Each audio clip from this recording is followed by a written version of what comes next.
Now I'd like to introduce our speakers for the evening, Cary and Jim. Cary is an aquatic entomologist who may be retired, but is continuing to engage and educate audiences of all ages about dragonflies, damselflies, and lots of other insects. He literally wrote the book on dragonflies and damselflies, as I mentioned.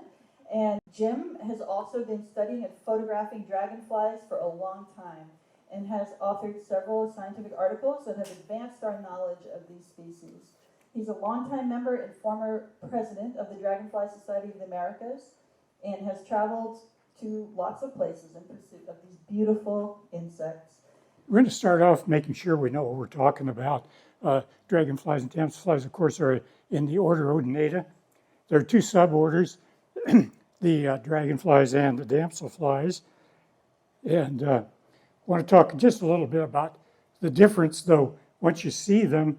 Does everybody know the difference? No. Okay, once you see them, if you see both, you'll readily know the difference. These are kind of proportionate sizes. Damselflies are a lot smaller and more matchstick-like. Those little blue things that flit around you when you're by a pond. Dragonflies are much more robust, heavier thorax, larger abdomen, and the dragonflies, when perched, hold their wings out, versus the damselflies, which hold their wings over their back. There is one family of damselflies that slightly spreads their wings. Another difference is the dragonflies, the front and hind wings are different sizes, whereas the damselflies are very similar. The dragonflies have the back wing is much larger than the front wing. It probably aids them in gliding and so on. A couple other things I wanted to point out to you while we have this up. I want you to notice this opening. These are both males. This we call the secondary sexual appendage. Prior to mating, the male places a sperm packet in this opening. That's used when after they mate. I wanted you to notice also on the tip of the abdomen are these claspers. They use those to grasp the females during mating, and actually many insects have some appendage like that on the back. How many species are there? We always want to know that. On Earth, you can see about the same number of dragonflies and damselflies. But if you look in the US, we have quite a few more dragonflies than damselflies. In the tropics, the damselflies really are speciose. There are just a lot of them. This is a slide a friend of ours did, Steve Valley, and this is the stuff of my dreams. This is Meganeria, which is a fossil that is known from the Jurassic Park era. It had a wingspan of 27 inches, and can you imagine those flying around now? I always speculated on what did they eat, and I used to say birds, but then some of the birders told me there weren't any birds. So I don't know whether maybe the mosquitoes were 1 pound or something. But anyway, next to it, Steve has placed a common green darner, which is our largest dragonfly now in Oregon. So you can see the difference. And we do have fossils now that are about 400 million years old. Let's talk a little bit about the life cycle now. They all start out as eggs, and this, of course, is oversized. The eggs are about 0.5 millimeter in diameter. The eggs, I say here, hatch in a couple weeks, but that's quite variable. Of course, some of them are laid in dry areas and don't hatch until water returns, particularly in the seasonal wetlands. Some are laid in mountain streams where it may be very cold, and they may either go through winter as the egg or as a young nymph. After hatching, they hatch into a nymph, and the water, they are in the water, and they of course grow, and as they grow like crabs, they exoskeleton gets tight, they molt, shed the skin, and start growing again. And the number of molts can be variable. I say here, it's 14 to 17 or something, but it's variable within a species even. When they're ready to emerge, they'll crawl up onto sticks or up onto a rock or the bank. They like bridge abutments. And then the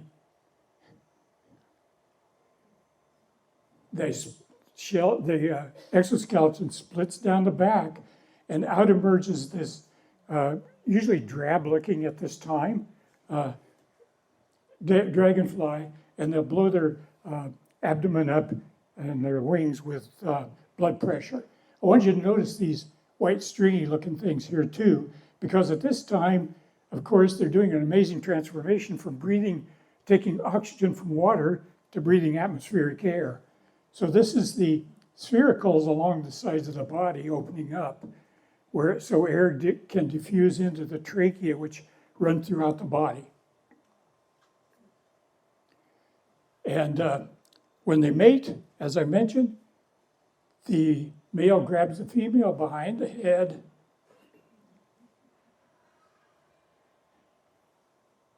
The female here bends her abdomen up to that secondary sexual appendage. And when you saw it, of course, it's quite small. It doesn't look like much, but there are all kinds of apparatus in there, hooks and levers. Looks kind of like a Swiss Army knife. Then, once they mate, they go to lay eggs. You've probably all seen them dipping in the water. That's what they're doing. They're dropping eggs. As one little girl said at one of the classes I did, they like to dip their butts in the water. And I wanted to show you the larval forms because they can be quite different. You can see, here's some dragonfly families. Here's some damselfly families. The damselflies have these leaf-like gills at the end tips of their abdomen, which they take oxygen out of the water with. And so people always ask me, where do the dragonflies go in the winter? Well, they don't go anywhere. They're in the water. Talk a little bit about nymphs. And this is why if you rehabilitate a pond, you want to make sure you have a lot of vegetation in the shallow areas at the edge of the pond. Because a lot of the nymphs like to cling to surfaces, and one of the really diverse spots in ponds is that area along the edge that's filled with sedges or native plants. Some of them, like, you don't probably know what these are right now, but these are families of grappletails, clubtails, spiketails. Some of the gomphids, they burrow in the muck at the bottom of ponds and streams or in the sand, sit down there with their eyes basically sticking up so they can see what's going on. And if somebody gets too close, they become food. The nymphs are voracious feeders and they'll actively stalk prey. I found that's out by putting some in an aquarium I had and thought they wouldn't get the fish, but next thing I look and there's a darner that had a fish, so they will. The nymphs have a prehensile lower lip. You can see the joint here, and the teeth are up here, so this can shoot out quickly, and it's always cocked with pressure. And so it'll go out maybe about to here and catch something if it gets too close. Now I think I have another picture here. Yeah, here's one that's caught a fish in an aquarium I had. And you see the teeth on this labium. So they're pretty good for grasping things, and they'll just pull them in and grind them up with their mandibles, kind of like a wood chipper. Adults, as I mentioned, breathe through sphericals along the edge of the body, the sides of the body. And it's just a series of openings that connect these little tubes. The tubes get smaller and smaller and run throughout the body and provide atmospheric oxygen. And if you catch an adult, you can see their abdomens pulsing, moving the air in and out of there. The nymphs, as I mentioned, the damselflies have leaf-like gills. Dragonflies have a rectal chamber, so they have an enlarged rectum with gill plates in there, and they pulse it back and forth to move water through the gills over the gill plates to take oxygen out. And it's also used for jet propulsion. If you ever get the chance to see a darner up in a shallow area in a pond and you reach down to touch it, it'll actually shoot forward a few inches sometimes by forcing the air out of that chamber. And now here we're going to show you a sequence. These are taken out of a video, and you'll see this nymph, it's a Ophiogomphalus, has crawled out onto a rock. And here's the nymph emerging from the thorax where it's split. Out it comes, and using blood pressure, it's not only blowing up its wings, but look at the abdomen getting larger. And then as soon as it can, it's going to fly away because they're quite susceptible to predation if they're sitting out there with their soft bodies. Off it goes. We have liftoff. Wow, let's see that again.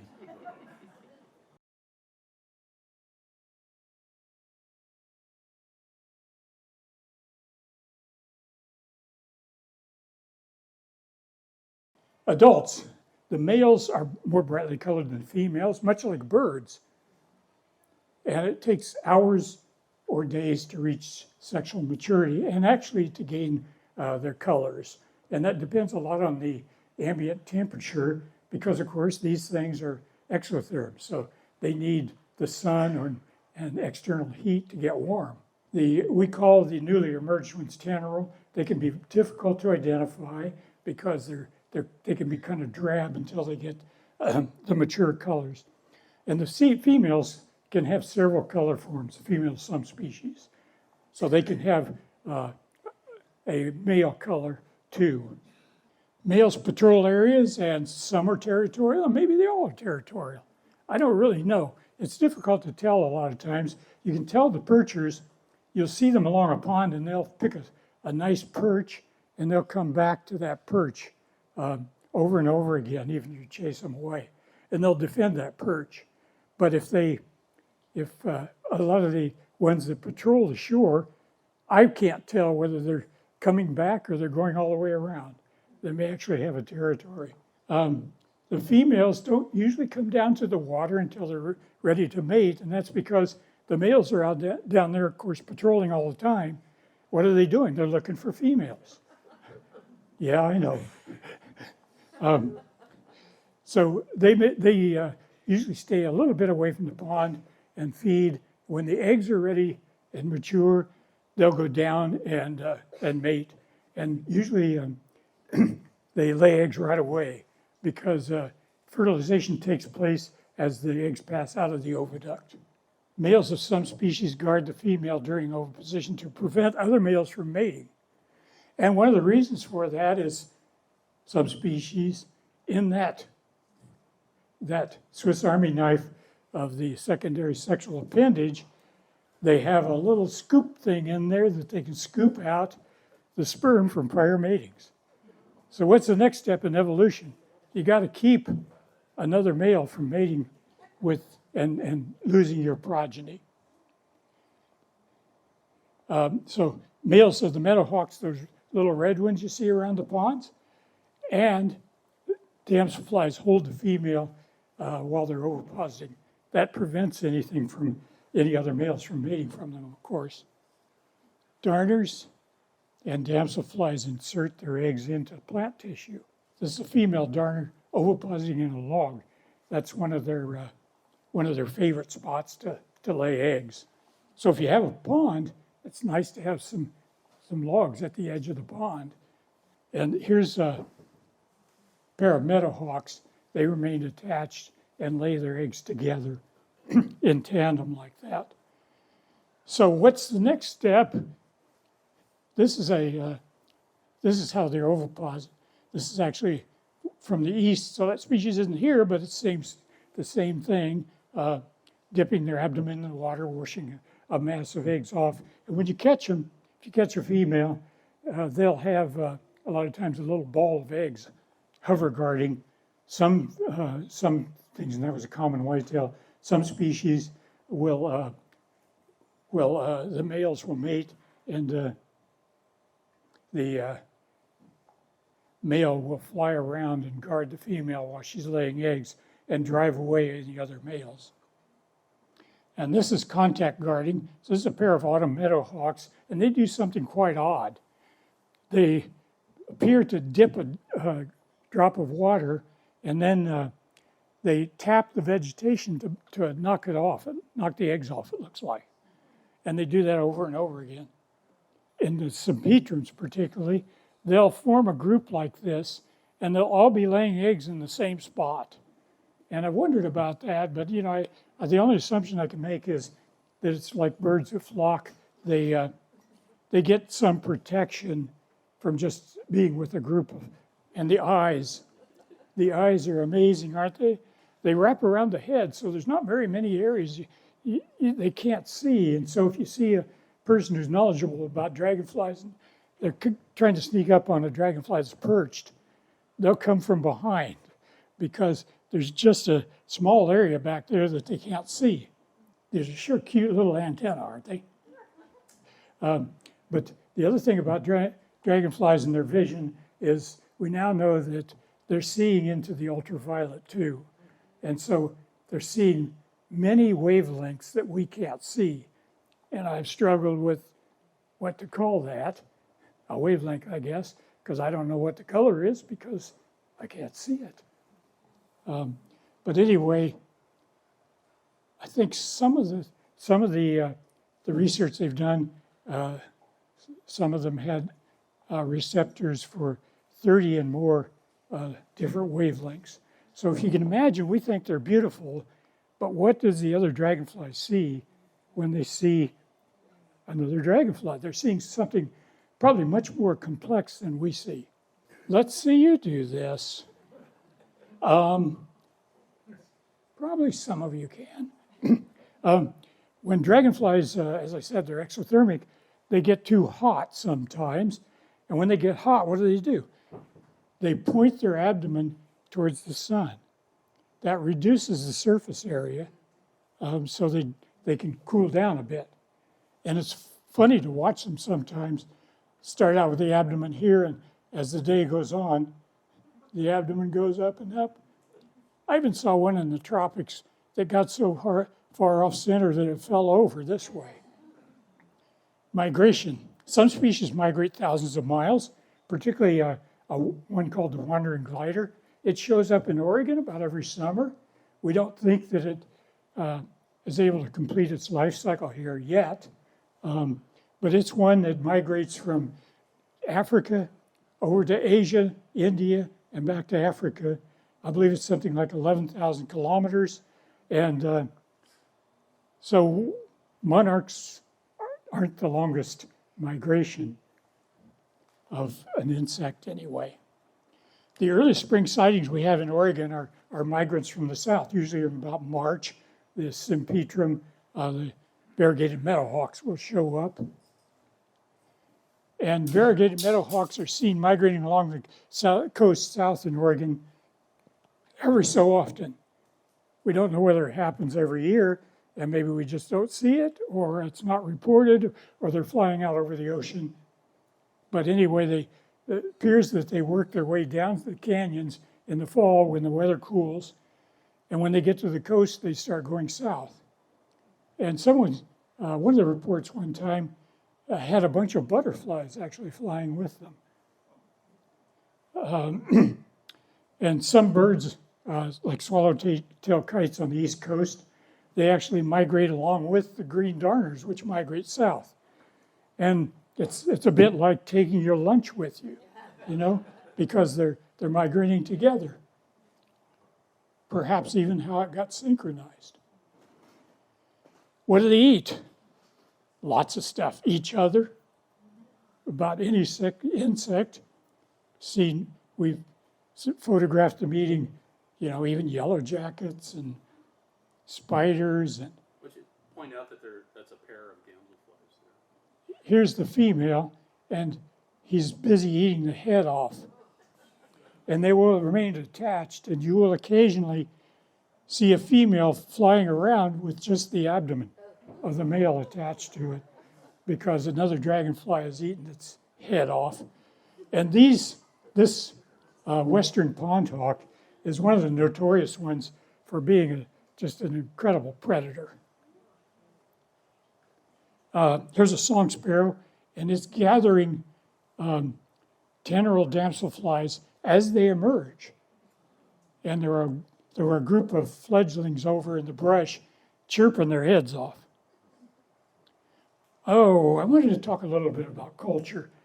I'm sure there must be a dragonfly earring or pin or brooch or tattoo in the room somewhere, because they've become kind of a hot topic, it seems like, for jewelry and things. But we're not the first. This is a dragonfly image on samurai armor. And the Japanese have a long history of involvement with dragonflies. A lot of samurai armor had dragonflies on them. They believed that they expressed the spirit of the samurai. Go forward, be strong, hunt well, those kinds of things. This is a dragonfly woman pin brooch, though I think it's really just for display because it's 10 inches long. And you probably can't see it real well, but it's been described as beautiful and horrific, because this is a griffin-like monster thing, and coming out of the mouth is a dragonfly woman.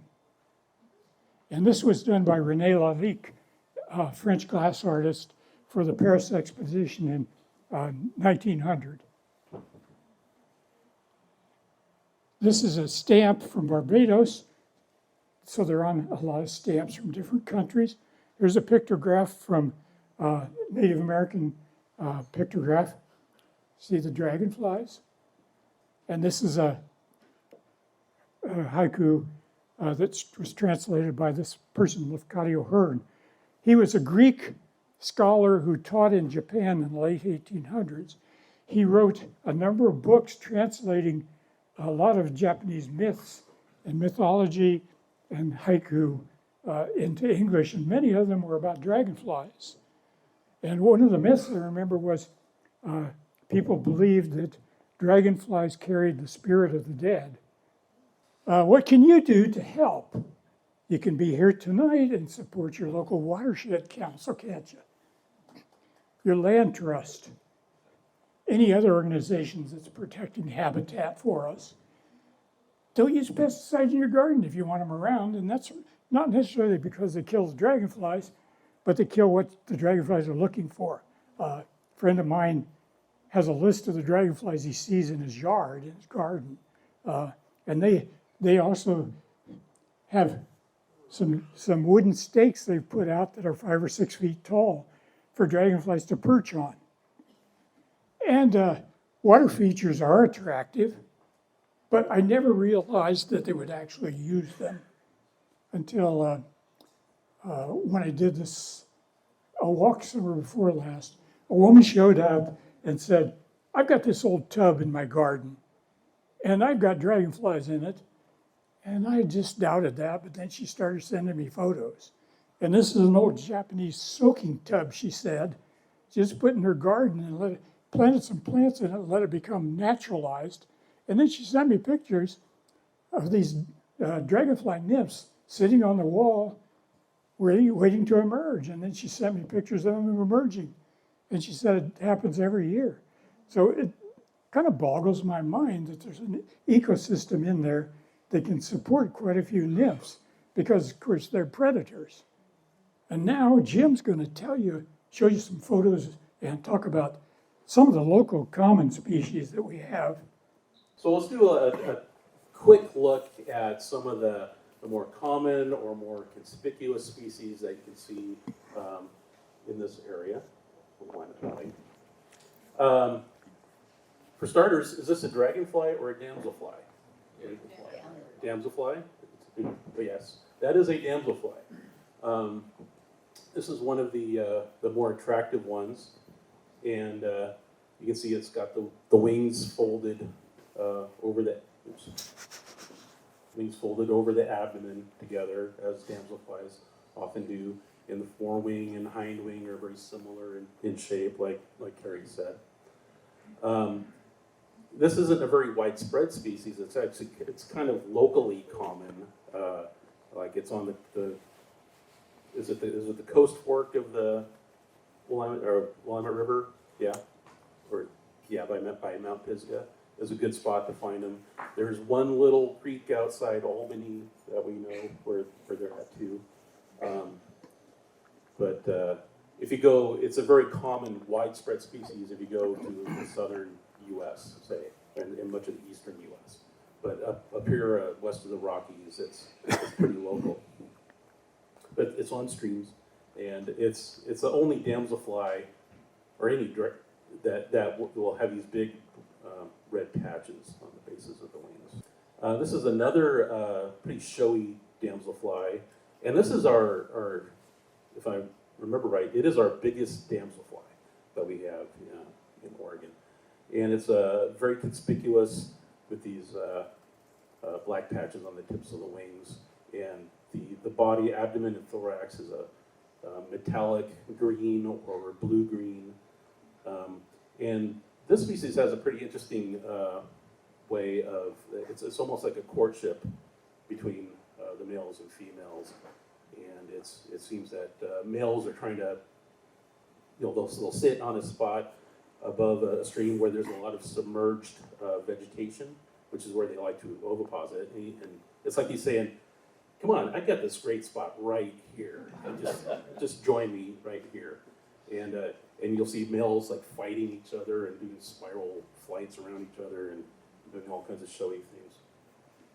Jim, can you say the names of them, the common names? Oh, yeah. Sorry. River jewelwing is what this species is. And the previous one was the American ruby spot.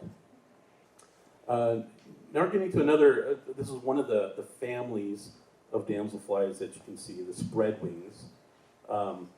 And as the name suggests, they tend to perch with their wings at least partially spread. Not as much as dragonflies do when they perch, but spread at least partly. Kind of like this example down here, or that one up there. And we have five or six species, depending on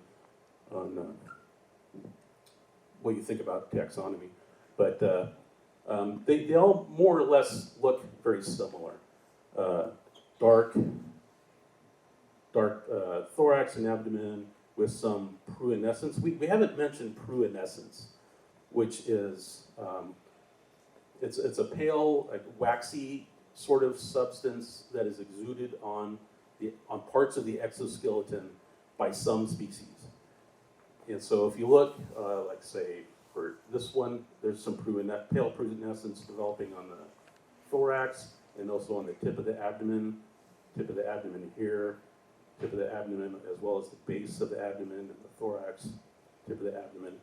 And so that's a pretty characteristic look for spread wings, to have that kind of pattern. And they all more or less look alike.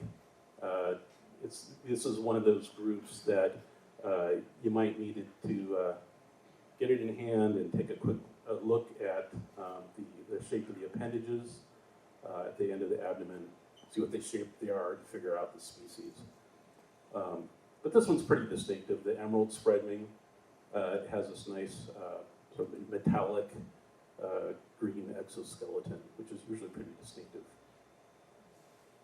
And these are mainly pond, marsh species.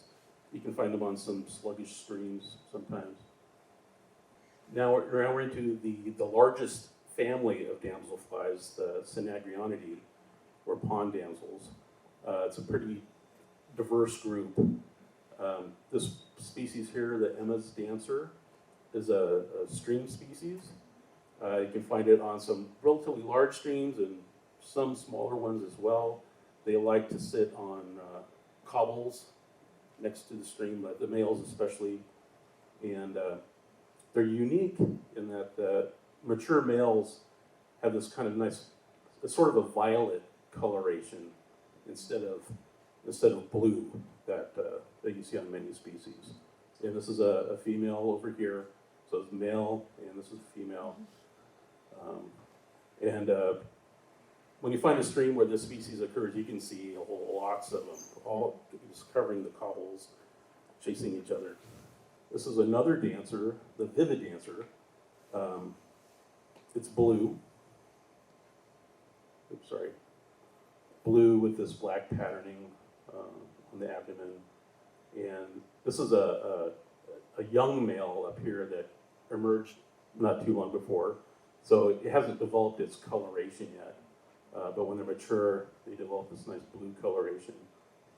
And these tend to be on small streams and springs, some wetlands and where there's some seepages, and they can be very abundant. Now we'll talk about the bluets, and this is a group of damselflies that a lot of people don't like because there are I think 5 or 6 species in the state, and that's another case where they all pretty much look alike, and you have to examine these little tiny features on the male's appendages, and females are even tougher than the males, but they're all fairly widespread. The only one of these that's kind of limited is the familiar bluet. It's more of a southern species, and it just gets into the southern parts of Oregon. But the other species are pretty common. I'd say probably the Thule bluet here is the most abundant around here, and it's the most distinctive in the amount of black that's on the abdomen. But it's very common in all kinds of wetlands, ponds, lakes, slow streams. The two on top, northern bluet and boreal bluet, are essentially lookalikes. That's the case where you really have to take a close look at the appendages, and you can find them flying together in lots of places like mountain lakes. Now we're into the forktails. You might wonder why they're called forktails. Does anybody see a forktail up there? I don't. So they're called this because the males, right on the tip of the abdomen, on the very top, if you look at it just right, it's a little forked process on top of it. So that's the fork of the forktail, even though it's something that you have to see with magnification, typically. The Pacific forktail, the male's on top, and they're very distinctive, very easy to identify. The abdomen is almost all black with just blue at the tip. But the top of the thorax is black with just these 4 isolated blue dots.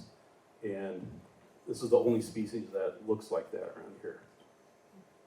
Females are more variable, but the males are very distinctive, very common, very widespread. I think I would argue that it's probably the most widespread species in the state. And they have a very long flight period too. They're one of the earliest damselflies to come out in the spring, and they can be one of the latest damselflies to continue flying in the fall too. This is another forktail, the western forktail, but instead of those isolated dots on the thorax, it has stripes. And this is a female down here, a mature female. This is another case of a species with pruinescence. You can see she looks like almost entirely blue-gray except for the eyes.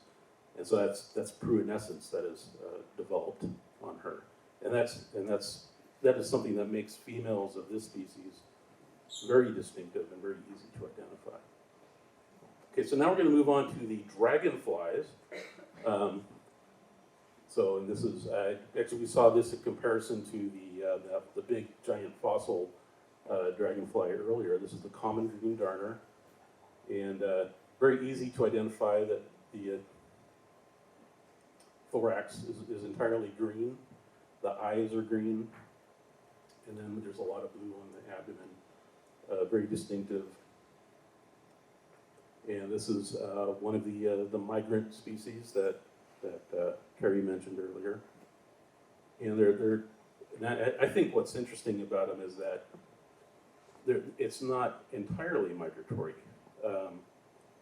There are migratory and resident subpopulations in the north, and they're not genetically distinct as far as anybody has determined. It's a matter of when the nymph emerges and becomes an adult, whether they stay locally or they start flying south. And it's kind of it's a really interesting dynamic going on with that species. This is another darner. I should say darners, the darner family is pretty distinctive in that they'll have a pretty long, narrow abdomen like this, and a pretty muscular thorax, and very large eyes on their head. This is a really common species of late summer and into fall. And if we get some nice sunny days still into November, you can still see a few of these flying around. Paddle-tailed darner.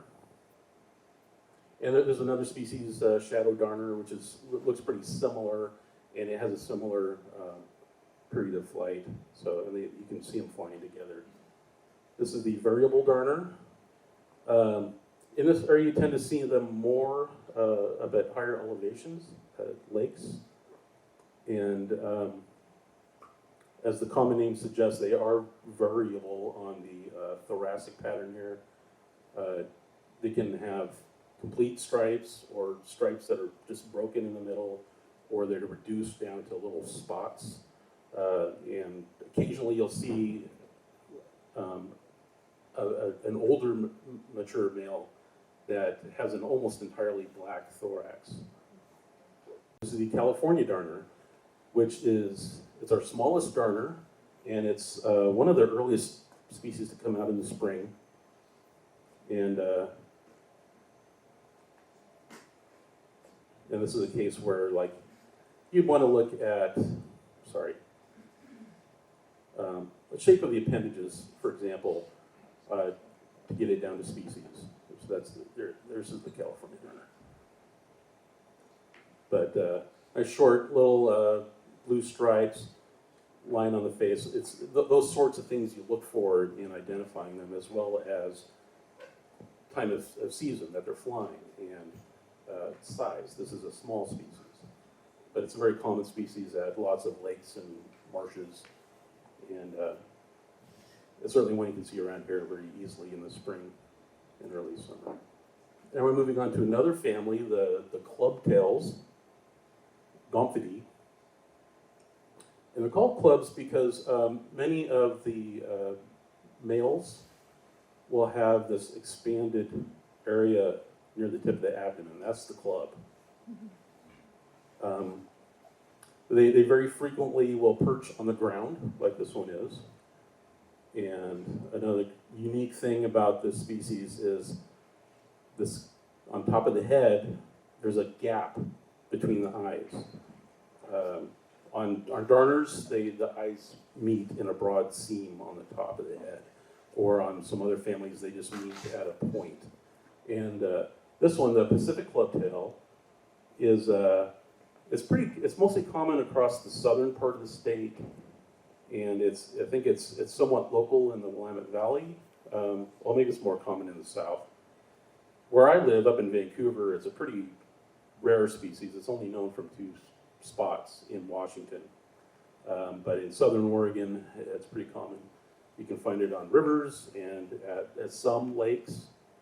They're pretty diverse in their habitat choices. This is another clubtail, the grappletail. And this is kind of an odd clubtail because the widest part of the abdomen is where the appendages stick out. And those appendages, if you look at them close with magnification, they're impressive.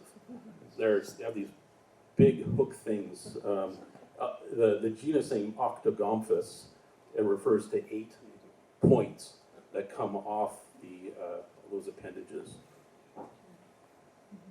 Yes, I imagine once they get hold of a female, that female is not getting away. This is a species of streams, mostly smaller streams, I think, and especially up in the mountains, hilly areas. These are two more clubtails. These are snaketails. We have 4 species of snaketails in the state, but these are the 2 widespread species. Sinuous snaketail on top and pale snaketail below. Pale snaketail tends to have a preference for very small streams, small streams with cobbles and gravel. It might be like what you imagine as a kind of a nice trout stream. Sinuous snaketail can be found on larger streams. I think they're on some like tributaries of the Willamette River, or even parts of the Willamette River. Probably again the coast fork of the Willamette. You can see this flying alongside the American ruby spot, which we saw first. You can notice the difference in thorax pattern. The sinuous snaketail has this kind of S-shaped dark stripe up here, and on this one there's just a spot next to this little narrow stripe. But they'll both, like many good clubtails, you'll see them sitting on the ground, on cobbles, either right next to a stream or in the stream. This is another family, Corduligastridae, or spiketails. These are called spiketails because of the female. The female is what puts the spike in the spiketail. She has a long, pointy ovipositor that sticks out the back of the, so if this was a female, there'd be this long, pointy thing sticking out the back end of the abdomen. And this family is unique in that when the females oviposit, they'll fly low over a little stream, or it could be like a roadside ditch even with some water flowing through it and silt, and they'll stick their abdomen straight down into the water and silt, and she'll go up and down like a sewing machine, sticking eggs down there every time she sticks her abdomen down there. But this is a fairly large, conspicuous species. And notice here, like the difference between this and the clubtails. You can see the eyes meeting at a point right at the top of the head instead of that gap I mentioned earlier. Another large, conspicuous dragonfly in yet another family is the western river cruiser. And this is a species of relatively large streams mostly. And this is, I'm not sure it was mentioned earlier or not, but there are some species that you see flying all the time and rarely ever see them perch.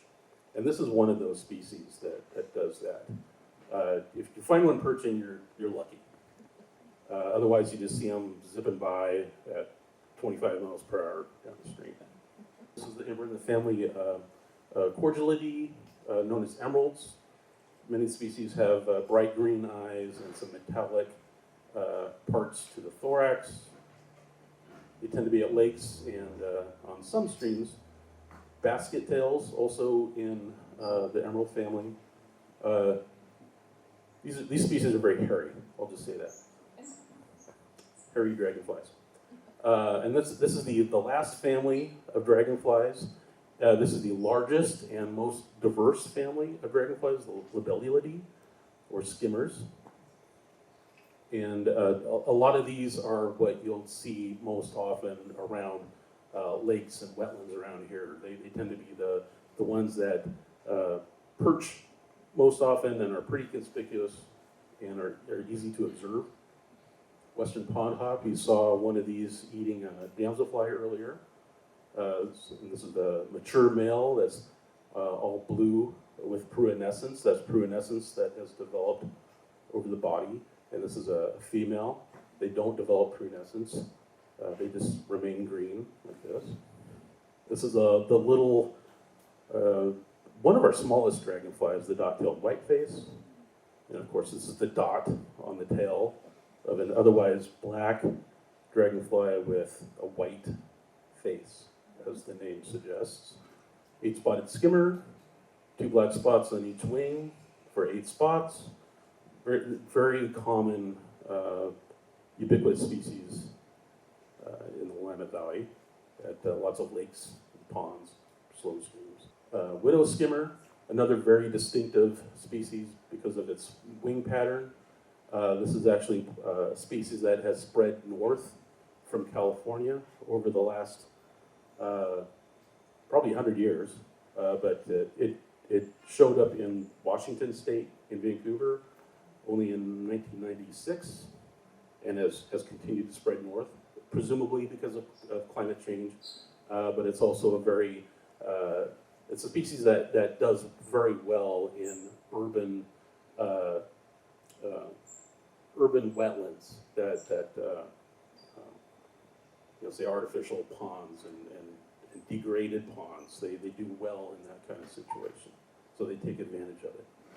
Flame skimmer, this is another species that has spread north. It appeared in Washington State for the first time in 2017. This is a male. They're very big, very showy, very easy to identify. And this is a female.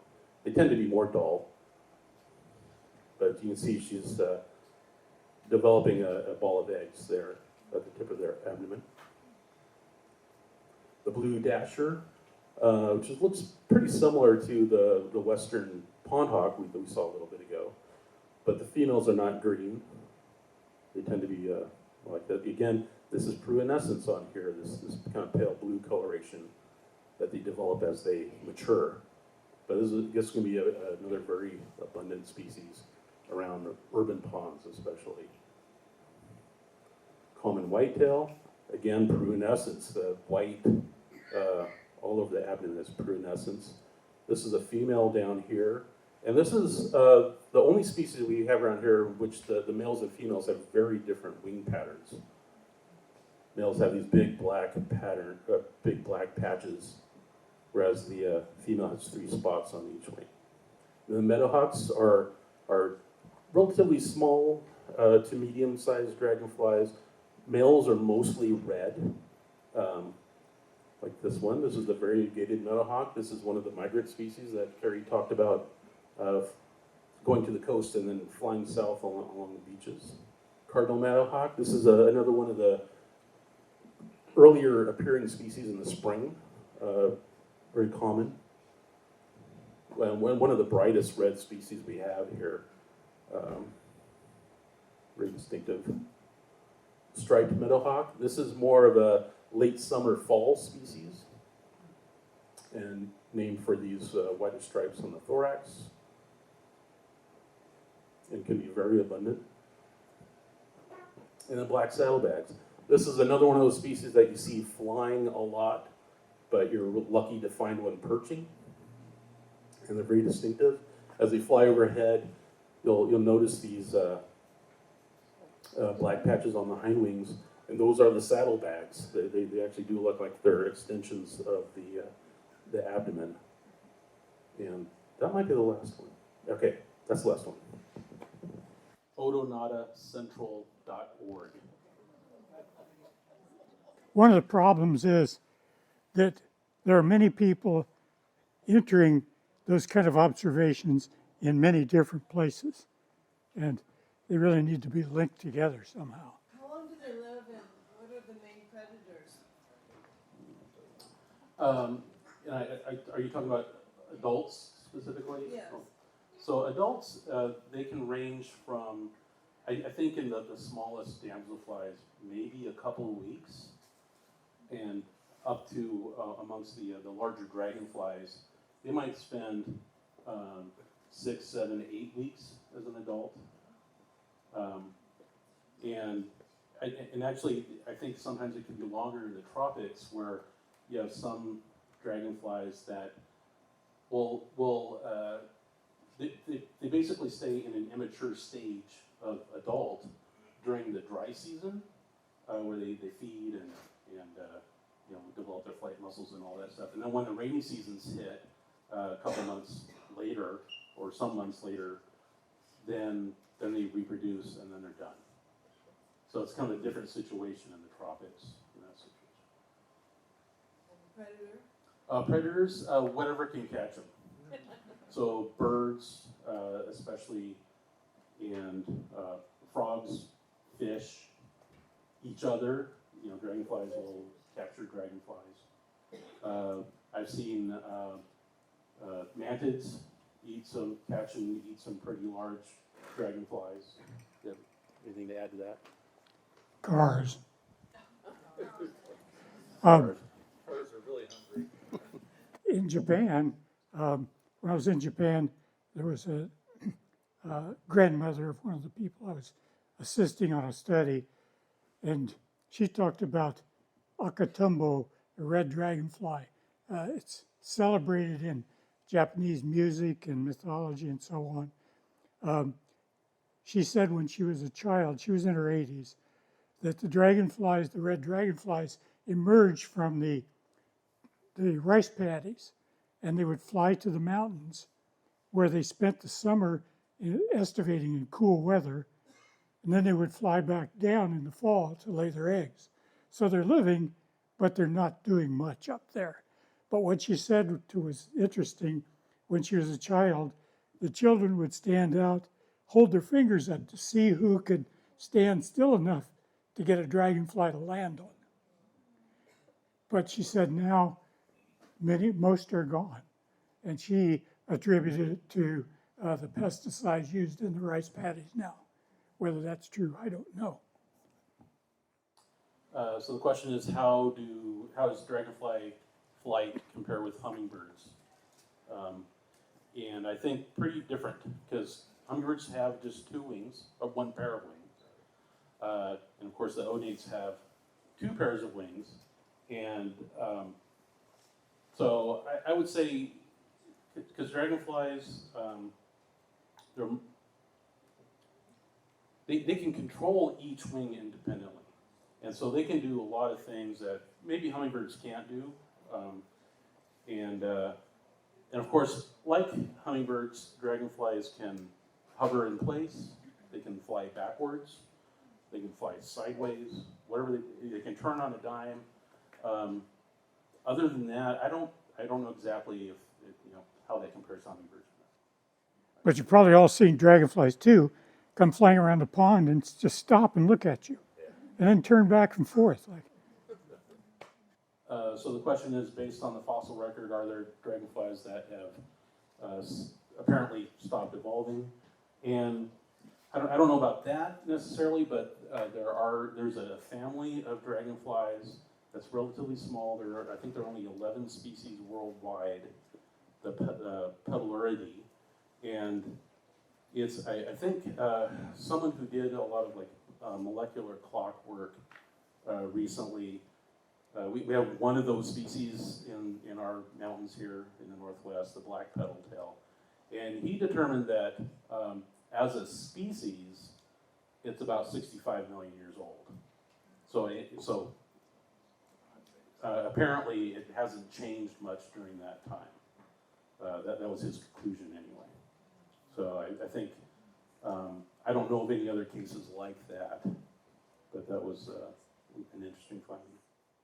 So the question is about energy usage in flight and how that corresponds to feeding patterns.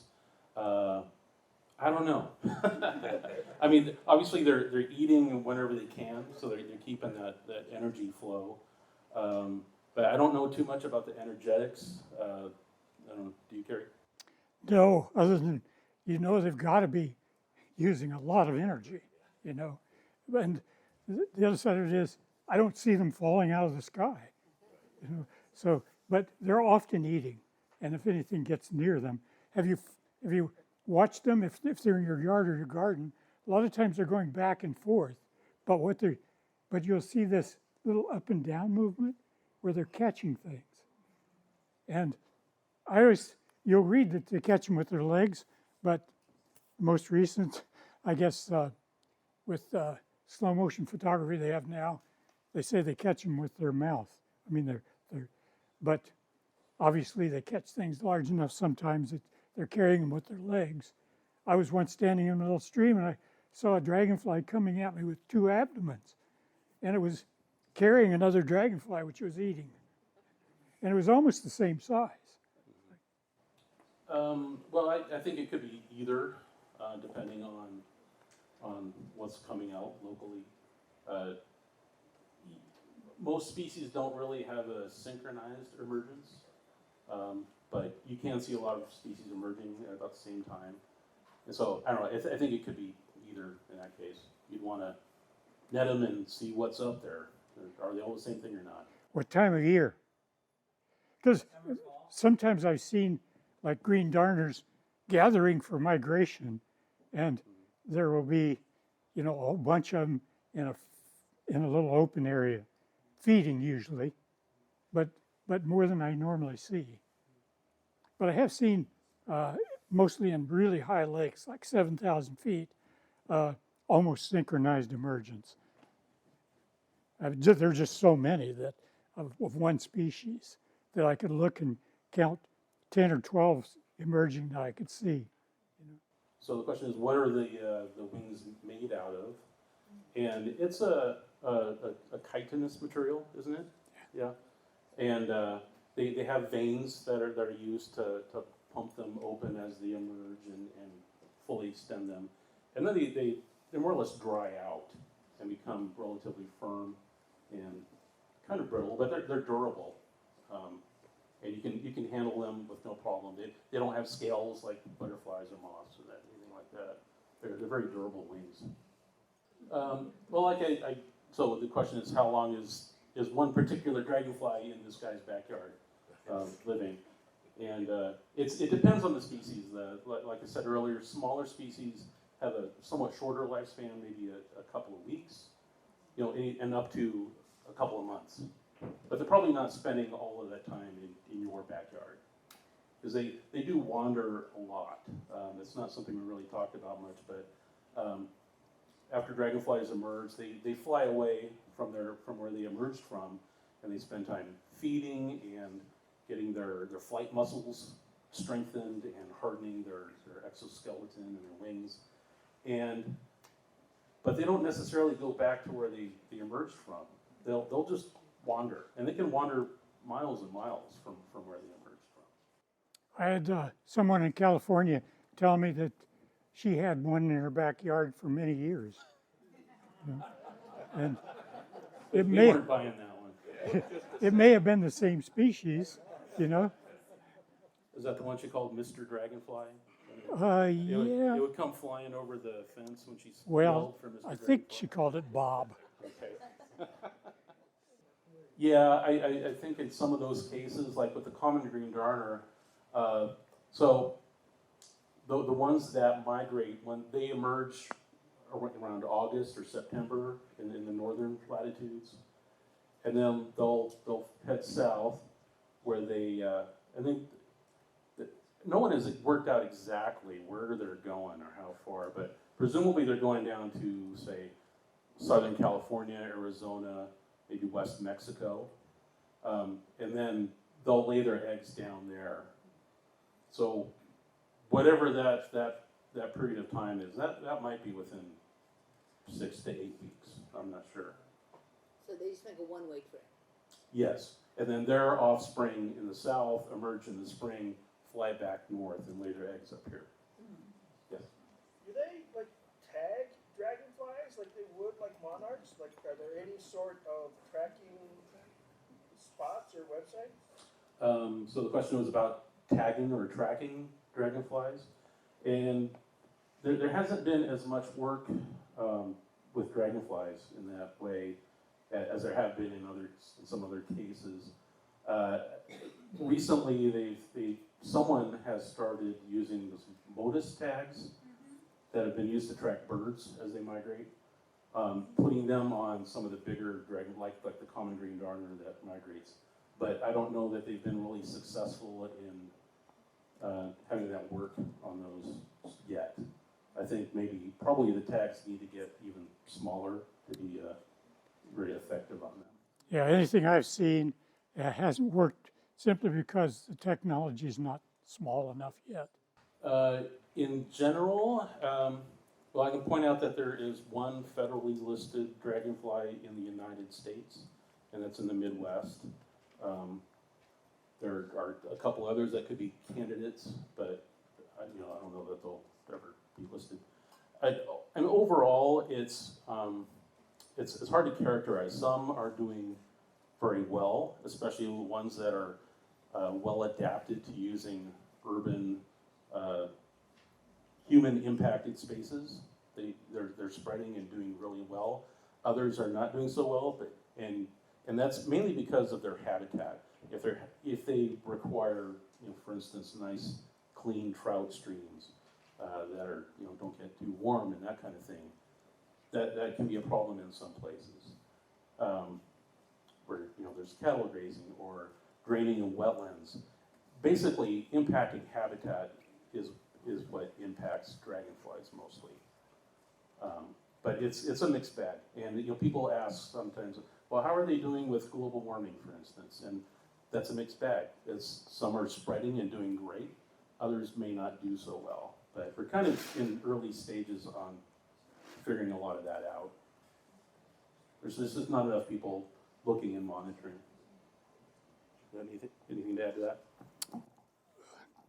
I think, as Jim said, some of the more sensitive species in the mountains may have problems, particularly if they're living in wetlands.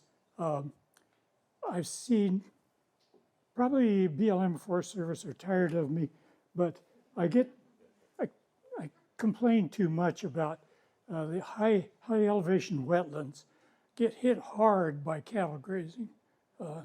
And that's not very good for some of the uncommon species of darners we see up there. Other than that, many are doing pretty well. Our urban species in Eugene, I live in Eugene, and I've done a lot of water quality work there. We have some of the common urban species that are living in just disgusting water. Because of the algae growth, the oxygen would drop to 0 during the night. Temperatures were near ambient, like 80-degree water temperatures, and they're growing like crazy. And there's a lot of stuff for them to eat. But one of the things dragonflies probably have going for them is they've survived a long time. What would be the impact of dragonflies disappearing? Well, it would be a piece in the food web and the ecology of systems that's missing. Other things might take that over, but you might have more mosquitoes biting you. Who wants more mosquitoes? That's another one of those difficult things to answer. Birds would lack that source of food, and that's already an issue, as we're all hearing now about the global decrease and decline in insects. That's actually been measured in some German forests where they've done survey work for 100 years. But most of the time we don't have that kind of data because, we can't go back very far and know much about insect populations. Well, and I'll just point out too that dragonflies and damselflies haven't been researched as much as some other species because they are not disease vectors. They don't eat crops. They're not nuisance species or anything like that. Whereas, things that are nuisances get research funding. Yes. If I wanted to attract dragonflies to my backyard, what would you give as the 2 or 3 most important factors? Like access to water or... Yeah, something that holds water year round, okay. And don't put fish in it. No pesticides. No pesticides, and a little mix of vegetation. Maybe a little bit of floating stuff, a little bit of emergent stuff, and something for them to crawl out on to emerge. Why do each of us love dragonflies and damselflies? Let's see. Do you love them? Maybe you don't. I do, actually. And in my case, I would describe it more as pathological condition, you know, a disease, a mental condition. I don't know. It's something that I obsessed over starting 30 years ago. And I think part of the appeal to me at the time was that there was a lot to discover. There are so few people really surveying for dragonflies around here. You can make discoveries easily. So that was something that appealed to me. How about you, Cary? I love bugs.